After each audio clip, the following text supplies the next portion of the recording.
Good morning to all. This is Parvez Khan. This is IZ Study Circle, dear students. अब हम छोटी class junior classes के साथ साथ बड़ी क्लासेस के चैप्टर्स को भी एक्सप्लेन करेंगे इंशाल्लाह। और ये पहला चैप्टर क्लास 12th जो आपकी फ्लेमिंगो CBSE NCERT की बुक है उसका पहला चैप्टर है द लास्ट लेसन। तो now we are going to explain it in front of you. Hope you are ready to listen this explanation of this chapter. तो सबसे पहले यहाँ पे about the author मैं आपको बताने जा रहा हूँ इस चैप्टर के ऑथर के बारे में, जिनका नाम है अल्फोंसे डॉटेट। ये पैदा हुए थे 1840 में डियर स्टूडेंट, और इनकी जो डेथ हुई थी 1897 में। Was a French novelist. ये एक फ्रांस के नॉवेलिस्ट थे और शॉर्ट स्टोरी राइटर थे। The last lesson is set in the days of the Franco Persian war 1870-1871 in which France was defeated by Persia led by Bismarck. तो ये जो last lesson है डियर स्टूडेंट्स, ये कहानी है उस वक्त की, उन दिनों की ये कहानी है जबकि फ्रांस का और पर्शिया का वार यानी युद्ध चल रहा था, लड़ाई चल रही थी, और ये टाइम था 1870 का और 1871 के बीच का। इसमें क्या हुआ था कि फ्रांस की हार हुई थी, फ्रांस हार गया था, पर्शिया ने फ्रांस को हरा दिया था। और पर्शिया को उस वक्त में जो लीड कर रहे थे, जो उनके आर्मी ऑफिसर थे, उनका नाम था Bismarck. Persia then consisted of what now are the nations of Germany, Poland and parts of Austria। यानी उस वक्त में जो पर्शिया का हिस्सा था, जो पर्शिया में यानी कि पार्ट आता था, वो कौन कौन से हिस्से आते थे नेशन के? जर्मनी उस वक्त में पर्शिया में इंक्लूड था, पोलैंड जो आजकल हम जिसको पोलैंड कहते हैं, और ऑस्ट्रिया, इन तीनों को मिला के पर्शिया बनता था। In this story, the French districts of Alsace and Lorraine have passed into Persian hands। तो इस स्टोरी में क्या हुआ कि जो फ्रांस के दो डिस्ट्रिक्ट हैं एल्सेस एंड लॉरेन, इनके यानी कि ये जो हैं दोनों के दोनों पर्शिया के हाथ में चले गए हैं। पर्शिया ने इसको अपने अंडर में ले लिया है। Read the story to find out what effect this had on life at school. तो अब ये स्टोरी पढ़ के हमें ये पता करना है कि ये जो सारी चीज़ें हैं इसका स्कूल के ऊपर क्या असर पड़ता है, स्पेशली इसका रिलेशन जो है स्टूडेंट्स से और स्कूल से है। अच्छा डियर स्टूडेंट्स, इसमें notice these expressions in the text, infer their meaning from the context. देखिए यहाँ पे ये 6 वर्ड्स दिए हुए हैं, और ये वर्ड्स मतलब ये ग्रुप हैं, तो फ्रेजेस आप कह सकते हैं। तो इनके मैं मीनिंग आपको साथ साथ बताता चलूँगा। जैसा कि ये इन ग्रेट ड्रीड ऑफ, ये आगे आएगा, ये देखिए यहाँ पर है, इसका मैं मीनिंग जब ये वर्ड आएगा तो मैं आपको बताऊँगा। चलिए आगे मैं आपको एक्सप्लेन करता हूँ। अब ये पूरा चैप्टर एक स्टूडेंट से रिलेटेड है, एक बच्चे से रिलेटेड है, जो क्या कहता है, I started for school very late that morning and was in great dread of a scolding।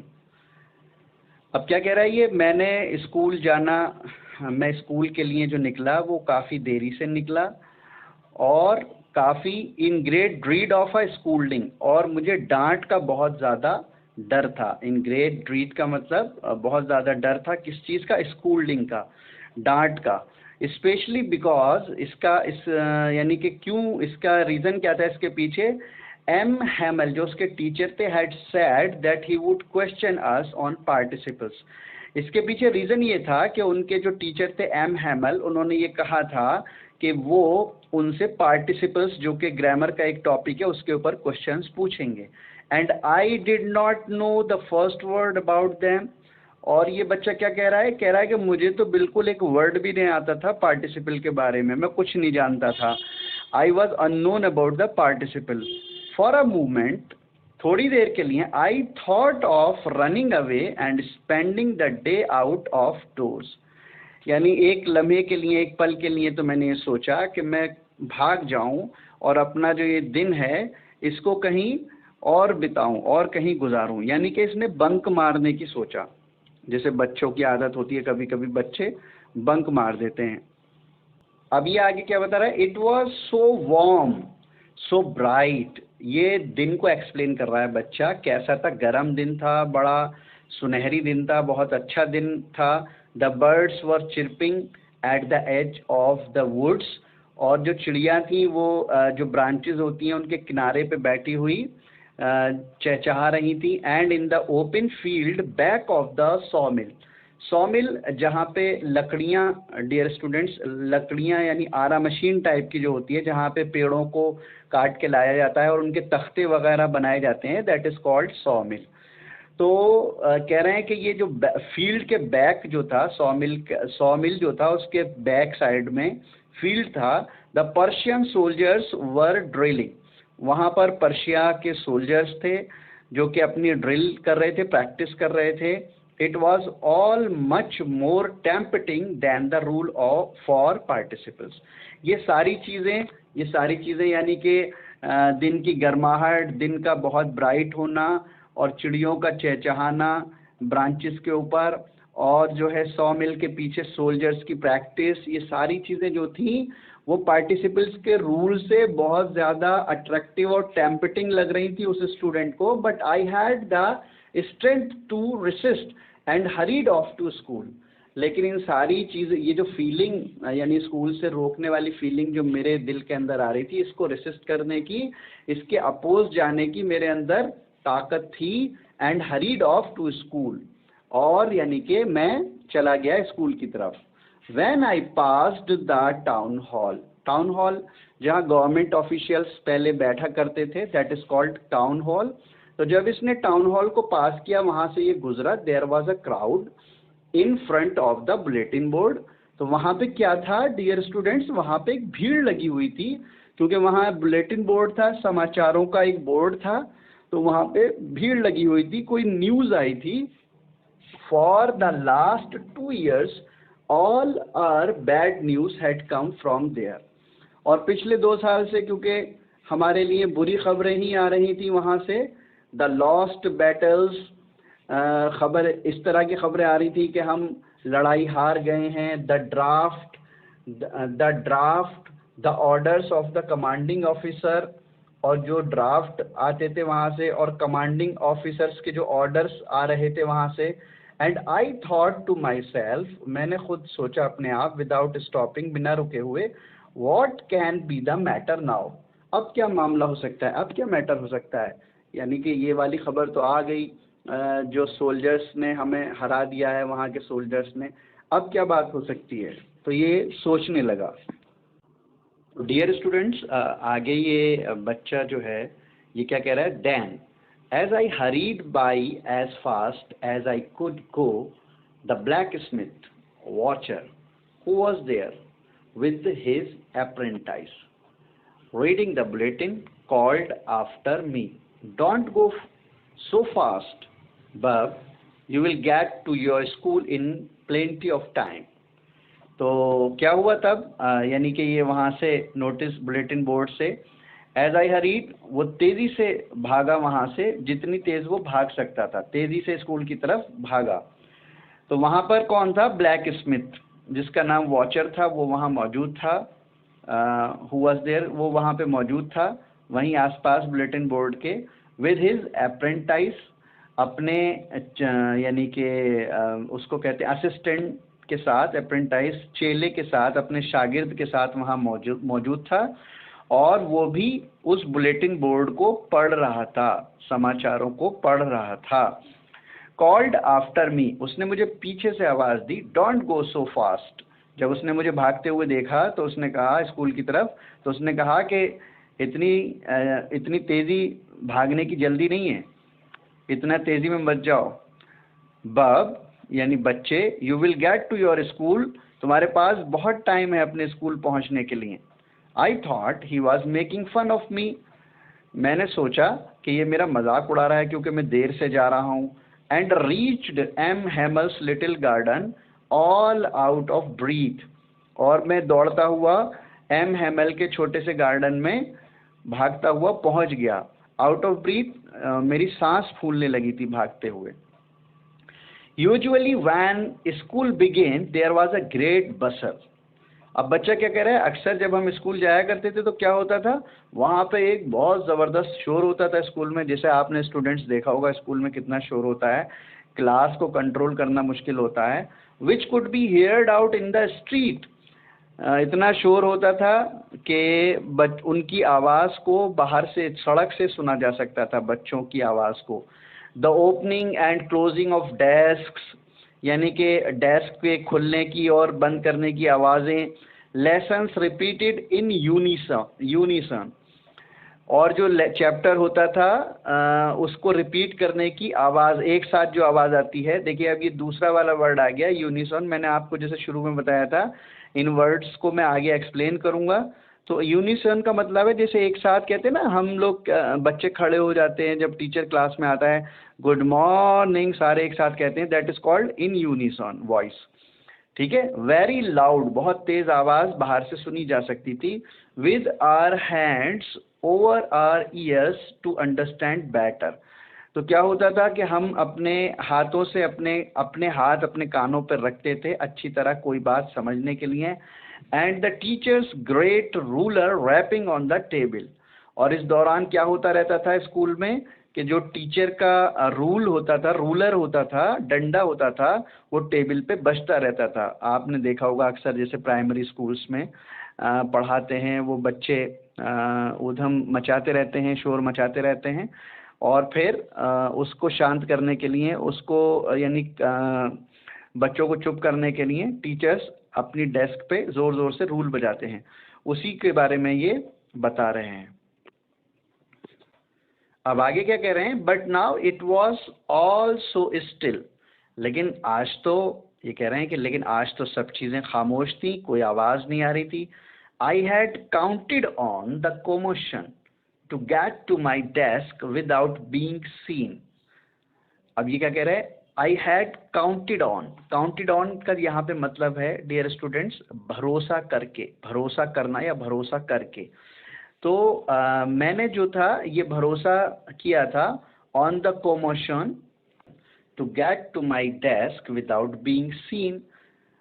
तो ये कह रहे हैं कि मैं तो ये भरोसा किए हुए था कि वहाँ क्लास में कॉमोशन यानी हल्ला गुल्ला, ऊधमबाजी, शोर शराबा हो रहा होगा, to get to my desk without being seen, और मैं खामोशी से जाके अपनी डेस्क पे बैठ जाऊंगा।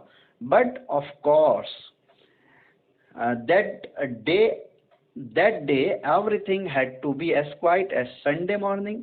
लेकिन वहाँ पे तो बिल्कुल ही अलग नज़ारा था, अलग ही चीज़ थी। आज तो सारी चीज़ें ऐसे शांत थी और ऐसे हर तरफ खामोशी छाई हुई थी जैसे कि संडे मॉर्निंग में खामोशी होती है। Through the window I saw my classmates. मैंने विंडो से बाहर, क्योंकि ये गार्डन में था, मैंने विंडो में से देखा अपने क्लासमेट्स को, ऑलरेडी इन देयर प्लेसेस, सबके सब अपनी अपनी जगह पे मौजूद थे। And M Hamel walking up and down with his terrible iron ruler under his arm. और जो हमारे टीचर थे एम हैमल, वो वॉक कर रहे थे, क्लास के अंदर टहल रहे थे, यानी कि जैसे एग्ज़ाम में होता है ना, चक्कर लगाते हैं इस तरह से। और उनके हाथ में उनका रूलर था, आयरन का रूलर था, जो कि बहुत ही टेरिबल, यानी हम लोगों के लिए टेरिबल था, ख़तरनाक हुआ करता था। अपनी हाथ में लिए हुए वो टहल रहे थे। I had to open the door and go in before everybody. अब क्या हुआ, आप समझ सकते हैं कि मुझे डोर को, दरवाजे को खोलना पड़ा, और क्या क्या करना पड़ा, और सबके सामने मुझे हाजिर होना पड़ा या जाना पड़ा। You can imagine how I blushed and how frightened I was. आप लोग समझ सकते हैं कि मुझे कितनी शर्मिंदगी हुई होगी उस वक्त। ब्लश्ड यानी शाइनेस, शर्मिंदगी हुई होगी, और कितना मुझे डर वहाँ पे महसूस हुआ होगा, कितना मैं डरा होऊंगा। But nothing happened. M Hamel saw me and said very kindly. लेकिन जब मैं अंदर दाखिल हुआ, मैं अंदर एंटर हुआ, तो वहाँ पे कुछ भी नहीं हुआ। एम हैमल ने मुझको देखा और बहुत ही नरमी के साथ मुझसे कहा, go to your place quickly, जाओ अपनी जगह जल्दी से चले जाओ। लिटिल फ्रेंड्स, अब इसका नाम पता चला, फ्रेंड्स इसका नाम था, छोटे फ्रेंड्स तुम अपनी जगह चले जाओ, we were beginning without you, हम शुरू करने जा रहे थे बिना तुम्हारे, लेकिन अच्छा हुआ कि तुम आ गए। आई jumped over the bench and set down at my desk, और उनके कहते ही, सर के कहते ही मैं फ़ौरन अपनी बेंच पर जल्दी से पहुंच गया और वहां बैठ गया। Not till then when I had got a little over my fright, जब तक यानी कि अब तक क्या हुआ कि मेरा जो डर था वो थोड़ा सा कम हो गया था। I had got a little over my fright, अपने डर से बाहर निकल आया था। Did I see that our teacher had on his beautiful green coat, तो मैं क्या देखता हूँ कि मेरे टीचर ने जो है वो क्या पहना हुआ है, बहुत ही खूबसूरत ग्रीन कलर का कोट पहना हुआ था। His frilled shirt and the little black silk cap, all embroidered, that he never wore except on inspection and prize days. तो जो टीचर थे उन्होंने क्या पहना हुआ था, बहुत ही शानदार अच्छा सा ड्रेस पहना हुआ था, बहुत ही अच्छी सी शर्ट पहनी हुई थी, और उन्होंने ग्रीन कलर का कोट पहना हुआ था, और काले कलर का सिल्क का कैप लगाया हुआ था, जो कि यानी कि कढ़ा हुआ था, एम्ब्रॉयडर्ड था। और वो ये सारी चीज़ें कब पहनते थे, वो कभी भी ये सारी चीज़ें नहीं पहनते थे, सिर्फ या तो कोई इंस्पेक्शन होता था उस दिन पहनते थे, या फिर कोई प्राइज डिस्ट्रीब्यूशन होता था तब पहनते थे। Besides the whole school seemed so strange and solemn, तो इसके साथ साथ क्या नज़र आता था, सारा स्कूल अजीब सा नज़र आता था और बहुत ज़्यादा सोलेम यानी सीरियस नज़र आता था। But the thing that surprised me most was to see, लेकिन जो सबसे ज़्यादा मुझे यानी अचंभे में डाल रही थी और मुझे हैरान कर रही थी, वो चीज़ क्या थी, वो ये चीज़ थी कि on the back benches that were always empty, वो जो बैक बेंचेस होती थी जो हमेशा खाली रहती थी, the village people sitting quietly like ourselves, सारे विलेज के पीपल, बहुत सारे लोग गांव के उन सीटों पर जो खाली हमेशा रहती थी बैठे हुए थे, इसी तरह से जैसे कि हम बैठे हुए थे अपनी सीट्स पर। ओल्ड हॉसर, एक ओल्ड हॉसर भी थे, यानी आप कह सकते हैं इसका मीन वैसे बिल्डर होता है, कास्ट भी होती है एक हॉसर, तो वो बैठे हुए थे। विद हिज 3 कॉर्नर्ड हैट, और उन्होंने 3 कॉर्नर्ड हैट लगाया हुआ था जिसके 3 कोने थे। द फॉर्मर मेयर, और वहाँ के मेयर भी बैठे हुए थे। द फॉर्मर पोस्ट मास्टर, और पोस्ट मास्टर भी थे, उन्हीं के साथ बैठे हुए थे। एंड सेवरल अदर्स बिसाइड्स, और उनके साथ और भी बहुत सारे लोग बैक बेंचेस पे बैठे हुए थे। एवरीबडी लुक्ड सैड, अच्छा सब के सब कैसे नज़र आ रहे थे, दुखी नज़र आ रहे थे। And Hauser had brought an old primer, और हॉसर क्या लेके आए थे, वो जो ओल्ड हॉसर थे वो एक प्राइमर यानी बुक कह सकते हैं आप, पुरानी एक उनके पास बुक थी, थम्ड एट द एजेस, जो कि मुड़ी हुई थी कॉर्नर से, जैसे बुक के पेजेस मुड़ जाते हैं जब। And he held it open on his knees, और उन्होंने इसको खोले हुए अपने घुटनों पे रखे हुए बैठे हुए थे। With his great spectacles lying across the pages, और उनके जो चश्मा था इनके पेजेस पर, यानी कि वो अपने उसके बुक के पेजेस पर रखे हुए थे। while I was wondering about it all while I was wondering about it all, मैं बड़ा हैरान था सारी चीज़ों को देखकर कि ये क्या है। M Hamel mounted his chair, अब इसी के दौरान एम हैमल जो हमारे टीचर थे वो बैठ गए चेयर पर अपनी। And in the same grave and gentle tone, और ग्रेव यानी कि जो ग्रेव मीन्स वैसे कब्र भी होता है, लेकिन यहाँ पे नरमी के साथ उन्होंने जिस तरह से मुझसे बात की थी, जिस टोन में which he had used to me, जिस तरह से मुझसे बात की थी, इसी तरह से उन्होंने उस वॉइस में कहा, क्या कहा, माई चिल्ड्रन, मेरे बच्चों, this is the last lesson I shell give you, ये लास्ट लेसन है मेरे बच्चों जो मैं आज आपको दूंगा। The order has come from Berlin to teach only German in the schools of Alsace and Lorraine. अब उन्होंने क्या बताया बच्चों, ये आज का जो लेसन है वो आखिरी लेसन है जो मैं आपको पढ़ाऊंगा, और बर्लिन जो कि जर्मनी की कैपिटल थी उस वक्त भी और आज भी, तो वहाँ से ये ऑर्डर्स आ गए हैं कि आज के बाद स्कूल में एल्सेस और लॉरेन के स्कूल्स में बच्चों को क्या पढ़ाया जाएगा, जर्मन पढ़ाई जाएगी। The new master comes tomorrow, और आपके जो टीचर हैं वो कल आ जाएंगे। This is your last French lesson, और ये आपका आखिरी फ्रेंच लेसन है। I want you to be very attentive, इसलिए मैं चाहता हूँ कि आप सब लोग बहुत ही ध्यान से इस लेसन को सुने और समझें और पढ़ें। What a thunderclap these words were to me. ये बात सुन के एकदम से मेरे ऊपर तो जैसे बिजली सी गिर गई। Words were to me, ये जो words थे इसने मेरे ऊपर ऐसा असर डाला जैसे बिजली के गिरने का असर होता है। Oh, the wretches! That was what they had put up at the town hall. Wretches यानी यहाँ पे पब्लिक क्राउड इसका मतलब है। उसने अब समझ में आया, क्या समझ में आया? That was, वो जो क्राउड था, वो जो भीड़ थी और वो जो लोग देख रहे थे वहाँ पे टाउन हॉल के बाहर न्यूज़, वो ये न्यूज़ थी, माई लास्ट फ्रेंच लेसन, मेरा आखिरी फ्रेंच लेसन है ये। Why I hardly knew how to write, अरे अभी तो मुझसे, उसने कहा अपने आप से, अभी तो मुझसे बहुत ही मुश्किल से मैं लिख पाता हूँ, लिखना भी नहीं आता। I should never learn any more, और अब मैं कभी भी नहीं पढ़ूंगा फ्रेंच, अपनी लैंग्वेज को कभी भी नहीं पढ़ पाऊंगा। आई मस्ट स्टॉप देयर, मुझे यहीं रुकना पड़ेगा। Then oh how sorry I was for not learning my lessons, oh कितना अफसोस है मुझे, कितना दुख है कि मैं अपने लेसन जो हैं फ्रेंच के वो नहीं सीख पाया।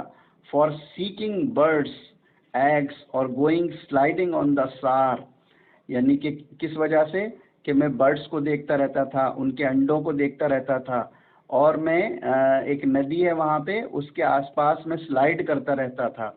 My books that had seemed such a nuisance a while एगो, मेरी जो किताबें थी जो कि मुझे अभी यानी मुझे जिनसे चिढ़ सी थी अभी थोड़ी देर पहले, या मेरे लिए रुकावट सी बनी हुई थी, सो हैवी टू कैरी, लाने में मुझे बहुत भारी लग रही थी।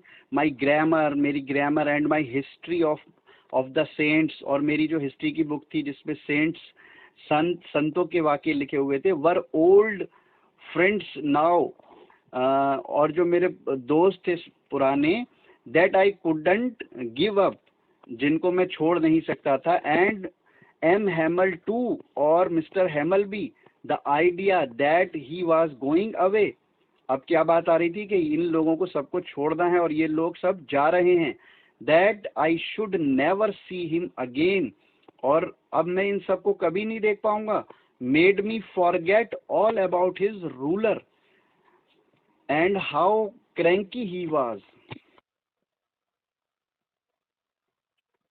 तो डियर स्टूडेंट्स, ये कह रहा है my books that had seemed such a nuisance a while एगो, अब जो मेरी किताबें थी जो अभी मुझे थोड़ी देर पहले न्यूसेंस यानी कि जिनसे मुझे चिढ़ थी, मुझे अच्छी नहीं लगती थी, जो थोड़ी देर पहले, सो हैवी टू कैरी, बड़ी भारी लगती थी लाने में, या मुझे बड़ी भारी लग रही थी। माई ग्रामर, जिसमें मेरी ग्रामर भी थी और मेरी, and my history of the saints, और मेरी हिस्ट्री की बुक भी थी। वर ओल्ड फ्रेंड्स नाउ, अब एकदम से क्या लगने लगे, जैसे मेरे बहुत पुराने बहुत जबरदस्त दोस्त हैं। That I couldn't give up, जिनको मैं छोड़ नहीं सकता था, इतने ज्यादा मुझे एकदम अच्छी लगने लगी ये सारी चीजें। एंड एम हैमल टू, और एम हैमल भी मुझे बहुत अच्छे लगने लगे। The idea that he was going away, जैसे ही ये मेरे जहन में बात आई, ये आइडिया आया, ये थॉट आया कि ये तो अब जा रहे हैं, जैसा कि इन्होंने कहा है, that I should never see him again, अब मैं इनको कभी भी नहीं देख पाऊंगा। Made me forget all about his ruler and how cranky he was, और इस ख्याल ने, इस आइडिया ने मुझे सारी बातें भुला दी, ये बात भी भुला दी कि मैं ये भी भूल गया कि वो किस तरह से हमारी रूलर से पिटाई करते थे और कितने ज्यादा क्रैंकी यानी सठियाए हुए थे वो सब भूल गया, और अब वो मुझे बुरे की जगह अच्छे लगने लगे। Poor man, it was in honor of this last lesson. They had put on his fine Sunday clothes and now I understood. अब ये क्या कह रहे हैं कि अब मेरी समझ में आया कि इन्होंने ये जो यानी अच्छे से कपड़े पहन के आए हैं, ये आज इस लास्ट लेसन के ऑनर में पहन के आए हैं, जो ये यानी कि आज ये पहन के आए हैं लास्ट लेसन के ऑनर में। अब मेरी समझ में आया।